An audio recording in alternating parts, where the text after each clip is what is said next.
السلام علیکم ناظرین، آپ دیکھ رہے ہیں چراغ رحمت HD اسلامک پیش خدمت ہے پروگرام جب آنکھ کھلے ڈاکٹر KS بٹالوی کے ساتھ۔ جیسا کہ آپ کو علم ہے ناظرین، ہم نے سورہ توبہ کا ترجمہ اور تفسیر شروع کیا ہوا ہے۔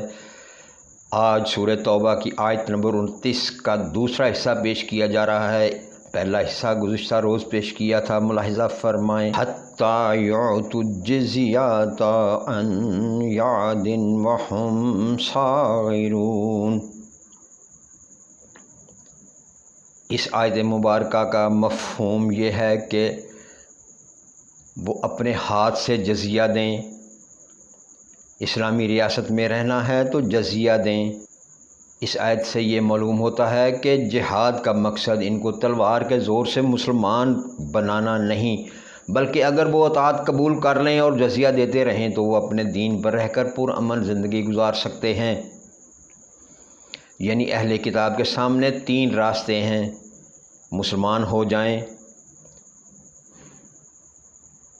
یا جزیہ دے کر ماتحتی قبول کریں، یا لڑائی کے لیے تیار ہو جائیں۔ رہے دوسرے کفار تو عرب کے مشرکین کے سامنے دو ہی راستے تھے: اسلام قبول کریں یا قتل ہونے کے لیے تیار ہو جائیں، اعلیٰ یہ کہ وہ اس سے پہلے ہی جزیرہ عرب سے نکل جائیں۔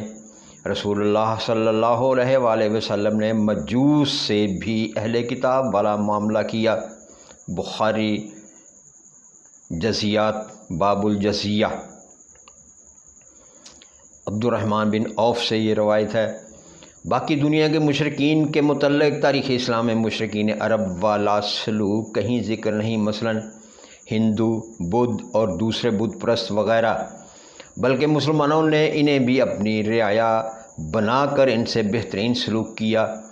اگر اسلامی لڑائی کا مقصد لوگوں کو زبردستی مسلمان بنانا ہوتا تو جس طرح عیسائیوں نے اندلس میں اسلام اور مسلمانوں کا نام و نشان عیسائی نہ ہونے پر مٹا دیا، اسی طرح مصر، شام، عراق، ایران، ہند، چین، ترکستان وغیرہ ہر جگہ سے بزور شمشیر کفار کو ختم کر دیا جاتا۔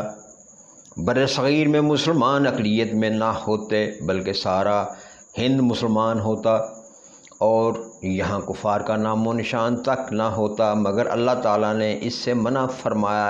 ارشاد ہوتا ہے: لا اکراہ فی الدین، سورہ بقرہ۔ دین میں زبردستی نہیں، جو مسلمان ہو سوچ سمجھ کر مسلمان ہو۔ ہاں، یہ بات حق ہے کہ اللہ تعالیٰ کو یہ کسی طرح قبول نہیں کہ دنیا میں اللہ کے باغی غالب ہوں اور اسلام اور مسلمان مغلوب ہو کر رہیں۔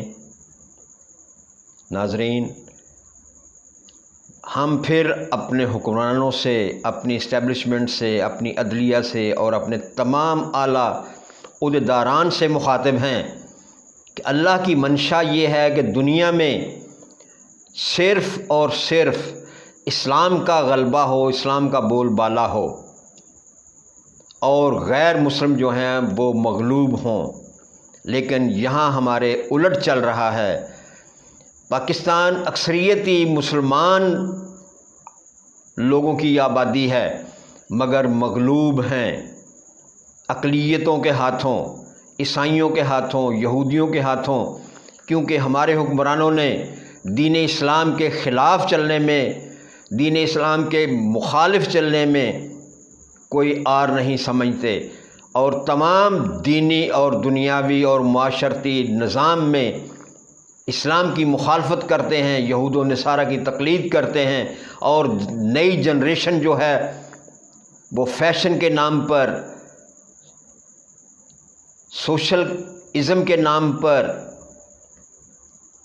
یہود و نصارہ کی تقلید کر رہے ہیں، اور یہود و نصارہ ایسے معاملات، ایسے مسائل، ایسی شعبدہ بازیاں، ایسی رنگ بازیاں معاشرے میں پھیلاتے ہیں کہ نئی نسل جو ہے وہ اس کی چکا چوند میں پھنس کر گمراہ ہو رہی ہے۔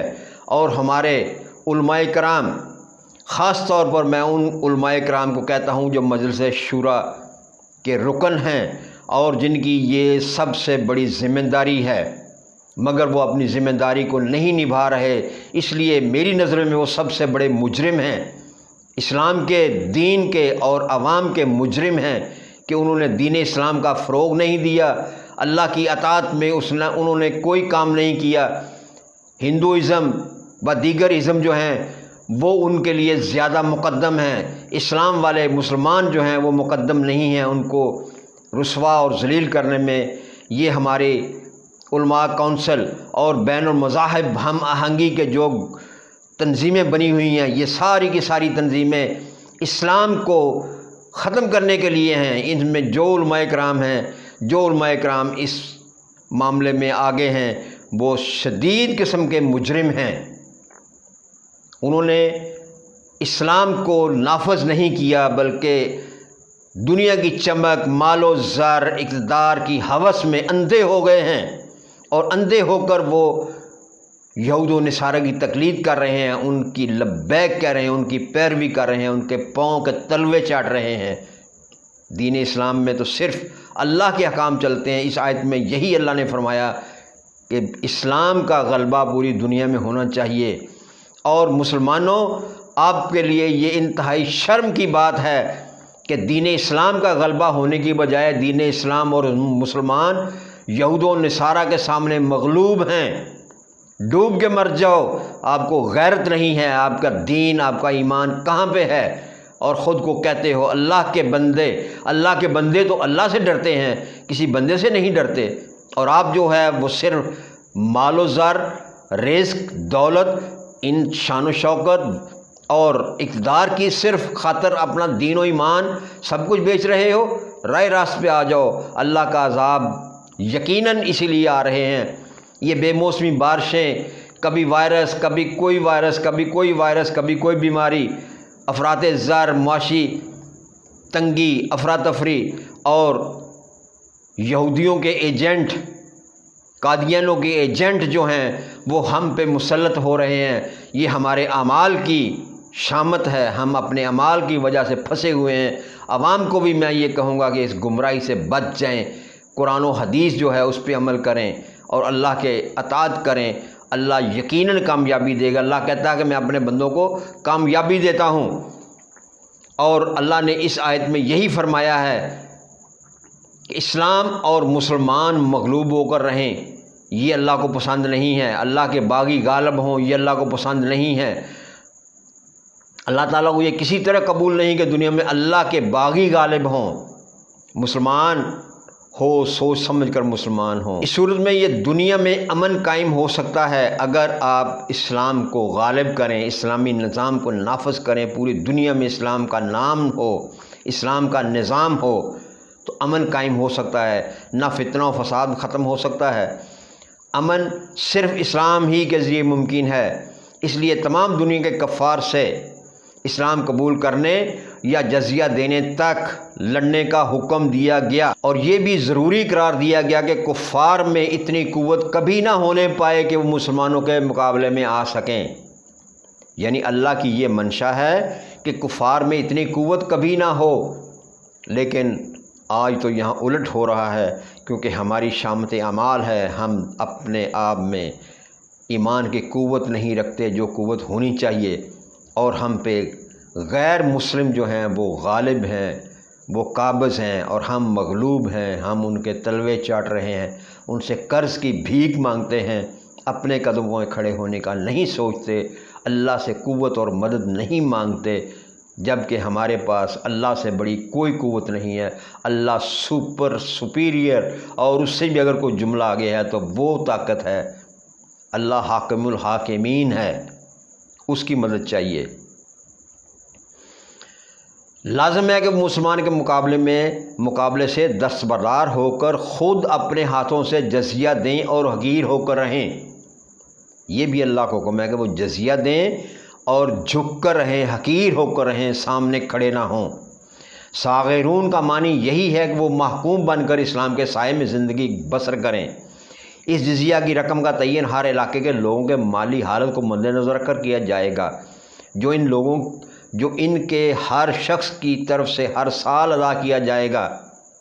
معاذ رضی اللہ تعالیٰ عنہ یمن گئے تو رسول اللہ صلی اللہ علیہ وآلہ وسلم نے انہیں ہر بالغ سے 1 دینار یا اس کے برابر وہاں کے بنے ہوئے کپڑے وصول کرنے کا حکم دیا۔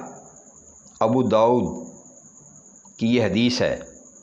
یعنی جزیہ ہر بالغ غیر مسلم پہ، اہل کتاب پہ لازم ہے اگر اس نے مسلمان ممالک میں، مسلمان ریاست میں رہنا ہے، اور اس کے بدلے میں مسلمان ریاست کے حکمران جو ہیں وہ ان کی جان و مال کا تحفظ کریں گے۔ اور الحمدللہ پاکستان میں تمام غیر مسلموں کو پورا تحفظ ہے، مگر جزیہ وہ دیتے ہیں یا نہیں دیتے یہ حکمران جانے اور ان کا کام جانے۔ ناظرین، یہ تھی آیت نمبر 29 کا دوسرا حصہ۔ آئندہ پروگرام تک کے لیے ہمیں اجازت دے دیجیے۔ سبحان ربک رب العزت عما یصفون و سلام علی المرسلین والحمد للہ رب العالمین۔